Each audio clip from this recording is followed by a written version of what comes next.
So last వీడియోలో retention rules గురించి డీటెయిల్గా డిస్కస్ చేశాం కదా. ఇంకా ప్రతి టీం పాసిబుల్ రిటెన్షన్స్ ఏంటో తెలుసుకుందాము. అన్ని టీమ్స్ వద్దు, జస్ట్ ఒక top 5 teams, most top teams లాగా.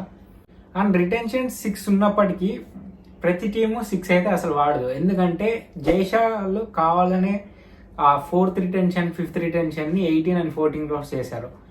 దానివల్ల ఎక్కువ ప్లేయర్స్ ఆప్షన్కి రాగలరు. సో ఎక్కువ ప్లేయర్స్ ఆప్షన్కి రావాలనే వాళ్ళు 4th and 5th రిటెన్షన్ స్పాట్స్కి 18 and 14 క్రోర్స్ పెట్టారు. సో మ్యాక్సిమం అన్ని టీమ్స్ 3 క్యాప్డ్ అండ్ 1 అన్క్యాప్డ్ ప్లేయర్నే రిటైన్ చేసుకోవచ్చు ప్రాబబ్లీ. సో ప్రతి టీం పాసిబుల్ రిటెన్షన్స్ చూద్దాము. సో ఫస్ట్లీ సన్ రైజర్స్ 5 ప్లేయర్స్ని రిటైన్ చేసే అవకాశం ఉంది. ఎందుకంటే వాళ్ళ దగ్గర వర్తున్న ప్లేయర్స్ ఉన్నారు. వాళ్ళ ఆప్షన్లోకి వెళ్ళిన 18 క్రోర్స్ 14 క్రోర్స్ వెళ్ళే ప్లేయర్స్ ఉన్నారు. Firstly Pat Cummins, second Head, third Klaasen, fourth Abhishek Sharma 11 crores తీసుకుంటాడు and Head 14, Pat Cummins and Klaasen 18 crores. And uncapped player వచ్చేసి ఇప్పుడు రాబోయే T20 సిరీస్ వల్ల నితీష్ కుమార్ రెడ్డి అన్క్యాప్డ్ నుంచి క్యాప్డ్ అయిపోతాడు. So uncapped Shahbaz Ahmed or Abdul Samad ని పెట్టుకునే అవకాశం ఉంది. But most probably Shahbaz Ahmed is a better choice. ఎందుకంటే షాబాజ్ అహ్మదే ఎక్కువ ఆప్షన్ లో వెళ్ళే ఛాన్స్ ఉంది, అంటే మనీ. అబ్దుల్ సమద్ అంత రాకపోవచ్చు, బట్ షాబాజ్ అహ్మద్కి ఎక్కువ ఛాన్స్ ఉంది. అండ్ అభిషేక్ శర్మని కన్ఫర్మ్ రిటైన్ చేసుకోవాలి. Class and head, Pat Cummins ఖచ్చితంగా ఉండాలి. అభిషేక్ శర్మని ఒకప్పుడు అంటే 2018 or 2020 సంథింగ్ ఆ టైంలో అప్పుడే 6 క్రోర్స్ దగ్గర వెళ్ళాడు. The time when is nowhere near to Indian team also. So కాబట్టి ఖచ్చితంగా అభిషేక్ శర్మ ఆప్షన్లోకి వస్తే ఒక 15 క్రోర్స్ అయినా వెళ్ళిపోవచ్చు. ఎందుకంటే future is the future and left hander, బాగా అటాకింగ్ ఆడతాడు, లెఫ్ట్ స్పిన్ కూడా వేయగలడు. సో అభిషేక్ శర్మని మస్ట్ అండ్ షుడ్గా రిటైన్ చేసుకోవాల్సిందే, నో ఆప్షన్. ఆప్షన్లోకి వెళ్ళి చూసుకుంటా అంటే ఖచ్చితంగా ఇంకా ఎక్కువ ప్రైస్కే పోతాడు కానీ తక్కువ పోడు. And second Chennai Super Kings. సిఎస్కేకి ఆబ్వియస్గా first retention Jadeja for 18 crores, second Ruturaj for 14 crores and third Matheesha Pathirana for 11 crores.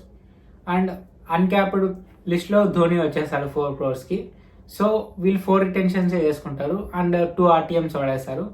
Dubey 18 crores అయితే నేను ఎక్స్పెక్ట్ చేయను. సో మ్యాక్సిమం ఒక 12 or 13 వెళ్ళొచ్చు, వెళ్తే ఒకవేళ ఆప్షన్లో. సో 18 పెట్టడం బదులు అక్కడ ఆప్షన్లో వెళ్ళి right to match card use చేసేయడం better. So that's my opinion about Chennai Super Kings. So CSK purse 73 క్రోర్స్తో ఆప్షన్లోకి వెళ్ళిపోవచ్చు. And next Kolkata Knight Riders చాలా బాగా ఆలోచించి రిటెన్షన్ తీసుకోవాలి. ఎందుకంటే ఫస్ట్ రిటెన్షన్ 18 క్రోర్స్ ఉంది. 18 క్రోర్స్కి మీరు శ్రేయస్ అయ్యర్ని పెట్టుకుంటారా? సో నన్నైతే పెట్టుకోననే చెప్తా. అంతకైతే ఆప్షన్లోకి వెళ్ళి ఒక 12 క్రోర్స్ 10 క్రోర్స్లో రిటైన్ చేసేసుకోవచ్చు.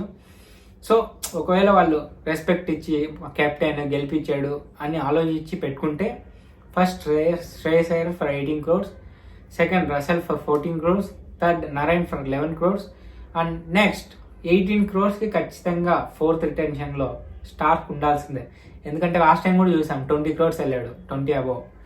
సో ఖచ్చితంగా స్టార్క్ అయితే వదిలినా కూడా ఎక్కువే వెళ్తాడు, కాబట్టి better to retain.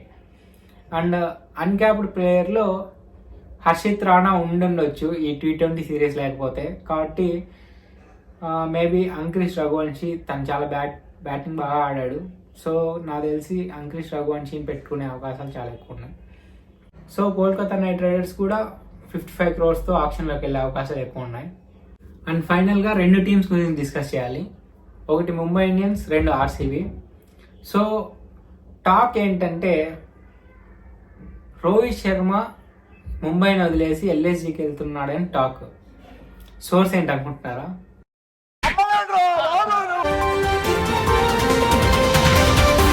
So welcome to number ఏంట్రా బాబు న్యూస్. సో బ్రేకింగ్ న్యూస్ ఏంటంటే లాస్ట్ టైం ముంబై ఎలాగైతే GT నుంచి హార్దిక్ తెచ్చి గ్రీన్ ని RCBకి పంపించిందో ఈసారి LSG కూడా సేమ్ రూల్ని అప్లై చేసి రోహిత్ ని ముంబై నుంచి LSGకి తెచ్చుకొని LSGలో ఉన్న KL రాహుల్ని RCBకి పంపాలని ప్లాన్ వేస్తున్నారు. సో ఈ ట్రయాంగిల్ లవ్ స్టోరీలో మళ్ళీ ముంబై అండ్ RCB ఇన్వాల్వ్ అవుతున్నాయి. సో మా న్యూస్ ఎంతవరకు నిజమన్నది మీరే త్వరలో తెలుసుకుంటారు. సో అదనమాట మన సోర్స్. సో రోహిత్ శర్మ ఒకవేళ ముంబైని వదిలేస్తే they will have Hardik Pandya at 18 crores, Surya at 14 crores, Bumrah at 11 crores. And uncapped ప్లేయర్లో అందరూ పీయూష్ చావ్లా అంటున్నారు, కానీ పీయూష్ చావ్లా కంటే Akash Madhwal or Nehal Wadhera better choice అని నేను అనుకుంటున్నా. ఎందుకంటే పీయూష్ చావ్లా మహా అంటే ఇంకో 1 year లేదంటే 2 years ఆడతాడు, కానీ ఫ్యూచర్ చూసుకోవాలంటే Nehal Wadhera or Akash Madhwal better choice. ఒకవేళ రోహిత్ శర్మ వెళ్లకుండా వీళ్ళతోనే ఉంటే ఖచ్చితంగా రోహిత్ శర్మకి హార్దిక్ పాండ్యాకి ఇద్దరికి 18 crores ఇవ్వాల్సి వస్తుంది. And 14 crores Suryakumar Yadav and 11 crores Bumrah. So అక్కడ 4 రిటెన్షన్స్ చేసుకుంటారు. సో ముంబై ఇండియన్స్ ఒకవేళ రోహిత్ని పెట్టుకుంటే 55 crores వెళ్ళొచ్చు, రోహిత్ని పెట్టుకోకపోతే 73 crores వాడు కూడా ఆప్షన్లోకి వెళ్ళొచ్చు. అండ్ ఫైనల్గా ఆర్సీబీలో first choice obviously Virat Kohli for 18 crores, and second Cameron Green for 14 crores, and third option వచ్చేసి Mohammed Siraj for 11 crores. And uncapped player లిస్ట్లో యష్ దయాల్ని 4 crores ఈజీగా రిటైన్ చేసుకోవచ్చు. తను ఆబ్వియస్గా ఇంకా ఎక్కువగా వెళ్తాడు కాబట్టి తక్కువలో పెట్టుకోవచ్చు కాబట్టి. అండ్ మ్యాక్స్వెల్ వీళ్ళందరినీ ఖచ్చితంగా ఆర్సీబీ పంపించేస్తుంది, ఎందుకంటే మనం ఎప్పటి నుంచో చూస్తున్నాం మంచి ప్లేయర్స్ అందరినీ ఆర్సీబీ పంపించి వేరే టీంలో పెద్ద ప్లేయర్స్ చేయాలి కాబట్టి. సో ఇంకా నాకు తెలిసి వీళ్ళు ఫ్యాఫ్ని రిటైన్ చేసుకునే ఛాన్సెస్ ఎక్కువ ఉన్నాయి అంటే ఆర్టీఎం ద్వారా. సో ఆర్సీబీ వాళ్ళు 73 crores ఆప్షన్లోకి వెళ్ళిపోవచ్చు.